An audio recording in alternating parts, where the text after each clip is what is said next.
Skyrim is one of the best games ever at getting you immersed into its world. It's actually so good at this, I end up getting completely lost for hours and hours at a time. The locations of this world feel so alive, and this made me think, how do these cities in Skyrim actually work? So in this video, I'm going to be traveling all across Skyrim to find out what each city actually does and how they make money to support their citizens and pay their guards. To figure this out, I'm going to be checking out each town. I'll be looking at businesses and how well maintained each of the cities are, like say if the roads are in good condition. Oh yeah, and I'm only covering the major cities that have like the shield logos on the map. This video is actually part 2 of another video, but you don't need to watch the first part to watch this video, so don't worry. Anyway, let's get started with the city to the far west, Markarth. From the outside, you can already tell that this city is super complex. I'm pretty sure the city is in the style of like a Dwemer ruin, which is the style of like half the dungeons in the game. Anyway, you can tell this place is pretty messed up by literally the first thing that happens when you walk in. Never should have come here. Okay, anyway, the first real business you see as you walk in is the Silverblood Inn. And it looks super busy in here, even though the beds that you rent literally are like rocks. Pretty much every major town has an inn like this, but this one's busier than most, and a small business like this one is great for the city. To the left of this inn, there's a smelter ran by this orc, but he doesn't actually own it. He actually explains who the owner is pretty well. What? No. Thonar Silverblood owns it. He owns everything in Markarth. So yeah, this guy owns like everything in Markarth, so that other Silverblood Inn place isn't actually some small business like the rest of them in the other cities. And the other businesses in Markarth must either be owned by, or at the very least, heavily influenced by Mr. Silverblood. These other places would be like the general store or like the blacksmith up the hill. This type of structure for a city is what leads to a place like the Warrens existing. It's basically just a place that's for homeless people to stay in at the bottom of the city. Speaking of the city structure, it's very well maintained and very, very intricate. This makes Markarth pretty difficult to navigate, but pretty cool to look at. This makes me think the Silverblood family makes the city look nice, even though the actual citizens of the city end up suffering all the time. I might have missed a building or two just because of how complicated it is to walk around this city, but the last thing to check is the prisons. By the order of the Jarl. Stop right there. So this is unlike any other city. I actually have to like work to get out. I actually don't even know how to get out of this place outside of the quest where you have to escape, so I'm just gonna say this place is pretty secure. So yeah, Markarth is just an alright city with one guy that just basically runs everything.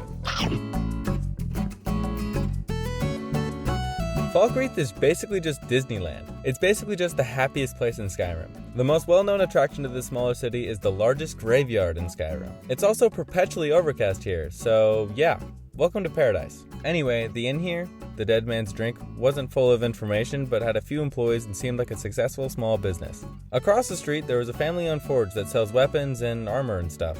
Grave Concoctions is another small business, but this time it's a potion shop. I went down to the cemetery and wow, big surprise, a funeral was going on. There's also a general store and a lumber mill that are run by 2 brothers. One of them though is a horrible racist dude, so yeah, I'm not going to be using any like Falkreath lumber in any future projects. I can't believe we let provincials like you wander Skyrim. All of the houses are well made but aren't really anything special, and all the roads here are broken down or made of dirt, so it doesn't look like this place has a ton of money to make it look pretty.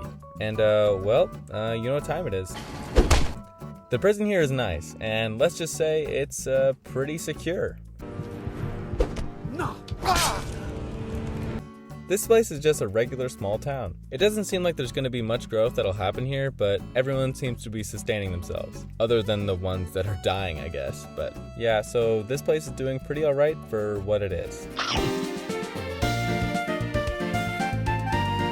Windhelm is another massive city with this impressive bridge and towering walls all around the city. This place is actually kind of horrible though. From the first few seconds of being actually in the city, you can see how racist this place is. The Dark Elves here are treated horribly by the Nords.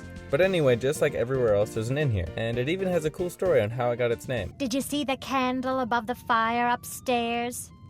It was lit 163 years ago, back when this building was the home of a grand warrior named Windhelm. Now I will say, now that I'm on the inside of these walls, I can see how broken and in need of repair they are. The road is in the same shape too, with a bunch of damage to the stone slabs everyone walks on. All this damage carries into what the locals call the Grey Quarter. It's basically just a segregated area of the city where all the Dark Elves live, which is kinda sad. There's a couple small businesses in this little area of the city, like Sardi's New Wares and the new Niece's Corner Club. They both look a little run down though, with missing boards in the walls and the floors of both the businesses, especially in the corner club. The rest of this gray quarter is filled with housing, so that's it for the businesses here. Throughout the rest of the city, there's a blacksmith who claims to be the best in Skyrim, but that's all I could really find. Outside the city, there's a whole dock area that has water access to this way out where you can actually travel away from Skyrim and into the rest of the world. On these docks though, there's two competing trading companies. The first is the East Empire Company, and the second is Clan Shattershield. In this area, it looks like Shattershield is actually just fully taking out this branch of the East Empire Company. Both of these companies employ a bunch of workers on this dock, so these companies are good for the city of Windhelm. And also, if you want to hear more about the East Empire Company, I talked about them in the first part of the series when I covered Solitude. Oh yeah, I almost forgot about the jail. And wow, this cell is tiny. I guess I'm gonna feel claustrophobic for my sentence because I couldn't break out of here. But yeah, Windhelm seems like a former really proud city that's in decline. The roads are just in horrible shape, and the rampant racism is just tearing the place apart. The first thing I did when checking out this cold northern city was visit the Wind Peak Inn. The inn is decently busy and even has a bard. I also found out the city has a problem with their dreams or whatever. But anyway, I think I'm just gonna check out the prison now. There's a random book in here, so I appreciate that they had entertainment for the prisoners. And that's good for me because I found myself stuck in here to serve my time.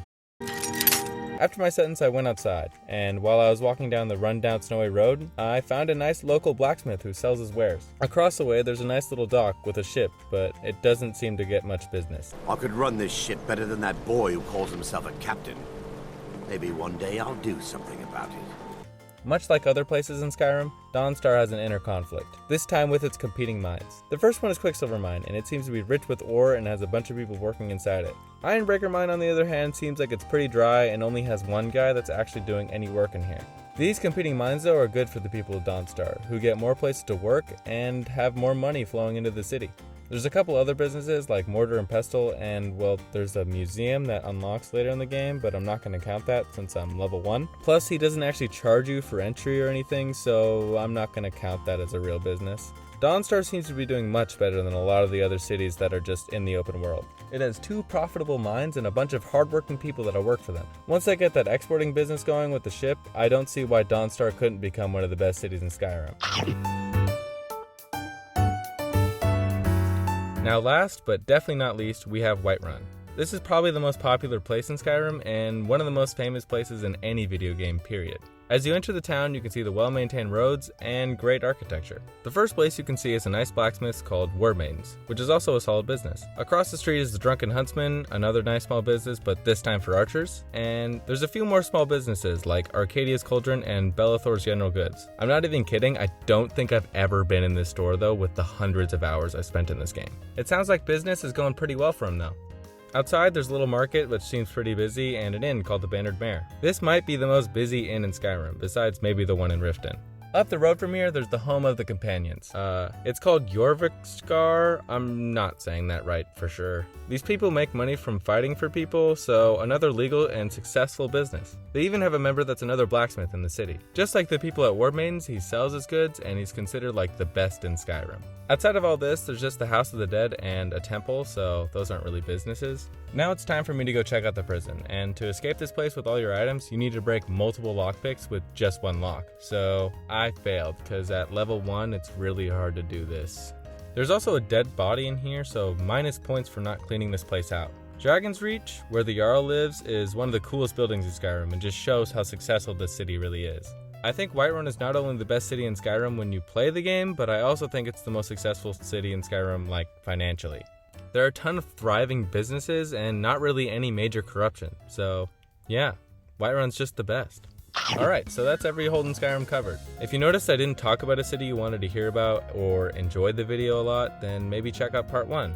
This game is in my top 5 of all time and I really like talking about it, so if you made it this far in the video, thanks.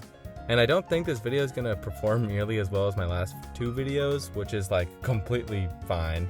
But it would be great if you liked the video just to show me that you liked it. Yeah, those last 2 videos have been crazy, so like thanks for watching those and subscribing. It's crazy, I went from 8 subs at the start of the month and now towards the end I have over 1,000. So just thank you so much. But yeah, I had a great time making this video, so thank you for watching, and if you're new, maybe subscribe if you want to. But yeah. Okay, bye!